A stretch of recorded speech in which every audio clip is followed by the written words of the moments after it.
Hello friends, welcome back to channel. இன்றைக்கி நம்ம கார்த்தி அவர்களை பற்றி தான் பார்க்க போகிறோம். ஆமாங்க, நேற்று கார்த்தி அவர்களுடைய ஃபேன்ஸ் மீட் ஒன்று நடந்துச்சு. இந்த மாதிரி அவருக்கு வந்து பர்த்டே அன்னைக்கு நிறைய பேர் பிளட் சர்க்குலேட், அதாவது பிளட் டொனேஷன் பண்ணியிருந்தாங்க. ஸோ அந்த பிளட் டொனேஷன் பண்ணவங்க எல்லாத்துக்கும் தேங்க்ஸ் மீட் மாதிரி ஒரு மீட் வச்சுருந்தாங்க. ஸோ அந்த தேங்க்ஸ் மீட்டில் அவர் வந்து அவருடைய அடுத்த படங்கள் பற்றின அப்டேட்ஸ் வந்து கொடுத்தாரு. ஸோ அதில் ஃபஸ்ட்டு என்ன சொன்னார்னு பார்த்தீங்கன்னா, இந்த வருஷத்துக்குள்ளேயே மெய்யழகன் படமும் தென் வா வாத்தியாரே அப்படின்ற 2 படம் வந்து ரிலீஸ் ஆகிடும். ஃபுல் அண்ட் ஃபுல் ஷூட்டிங்ஸ் முடிஞ்சிருச்சு. இப்போ மிச்சம் ஒர்க்ஸ்லாம் போயிட்டுருக்கு அப்படின்னு சொன்னார்.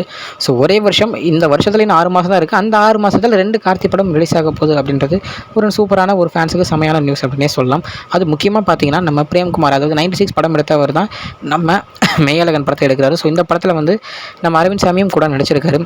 ஸோ வா வாத்தியார் படம் வந்து பார்த்திங்கன்னா, இந்த மாதிரி ஒரு போலீஸ் ஆஃபீஸர், அதில் வந்து அவர் வந்து எம்ஜிஆர் ஃபேனாக இருக்கார். ஸோ அதை வச்சு தான் ஒரு கதை வந்து மூவ் ஆகும் அப்படின்ற ஒரு நியூஸும் சொல்லியிருந்தாங்க. ஸோ இது மட்டும் இல்லாமல் இதுக்கு அடுத்து வந்து பார்த்திங்கன்னா, முக்கியமான படம் அவருடைய வாழ்க்கையில் செம்மையாக வந்துச்சுன்னே சொல்லலாம். சர்தார் அப்படின்ற ஒரு படம் டபுள் ஆக்ஷனில் சூப்பராக கலகியிருப்பார் நம்ம கார்த்தி. ஒரு அப்பா கார்த்தியாவும் பையன் கார்த்தியாவும் நடிச்சிருப்பார். ஸோ அந்த படத்துடைய பார்ட் 2 2வது பாகம் வந்து ஷூட்டிங் வந்து ஸ்டார்ட் பண்ண போகிறாங்க அப்படின்னு சொல்லியிருந்தாரு. ஸோ இந்த மந்த் எண்டில் அந்த ஷூட்டிங் வந்து ஸ்டார்ட் பண்ணிடுவாங்க.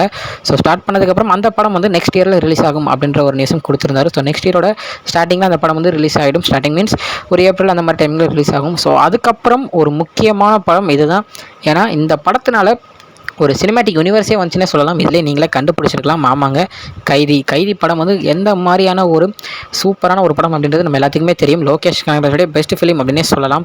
ஸோ அந்த படத்துடைய 2வது பாகம் வந்து இந்த சர்தார் 2 வந்ததுக்கப்புறம் ஷூட்டிங் ஸ்டார்ட் ஆயிரும். அதுக்கான வேலைகளை லோகேஷ் வந்து இப்போது ரஜினி அவர்களுக்கு வந்து படம் எடுத்துகிட்டு இருக்காரு. ஸோ அது முடிச்ச உடனே ஆரம்பிச்சுவார் அப்படின்ற ஒரு நியூஸும் நம்ம கார்த்தி அவர்கள் நேற்று நடந்த அந்த ஃபேன்ஸ் மீட்டில் சொல்லியிருந்தாங்க. ஸோ கார்த்தியோட லைனப் பார்த்தாலே தெரியுது, தரமான ஒரு லைனப் சூப்பராக வச்சிருக்காரு. ஸோ ஒவ்வொரு படமும் ஒரு ஹிட் ஆச்சுன்னா அதுக்கப்புறம் கதைகள் வேறு மாதிரி நடிச்சிட்டு இருப்பார் அப்படின்னு சொல்லலாம். ஸோ எல்லா படமும் ஹிட் ஆகணும், அதுக்கு நம்ம கடவுள்கிட்ட வேண்டிக்கலாம். தென் நம்ம டீம் சார்பாக ஒரு ஆல் தி பெஸ்ட்னு சொல்லிக்கலாம். ஓகே ஃப்ரெண்ட்ஸ், இதுதான் இன்னைக்கு நம்ம கார்த்தி சார் பற்றின அப்டேட். இன்னொரு வீடியோவில் உங்களை வந்து பார்க்குறேன். அது வரைக்கும் உங்கள்கிட்ட நடைபெறுது உங்கள் Jaswin. Bye friends, next video. Bye bye.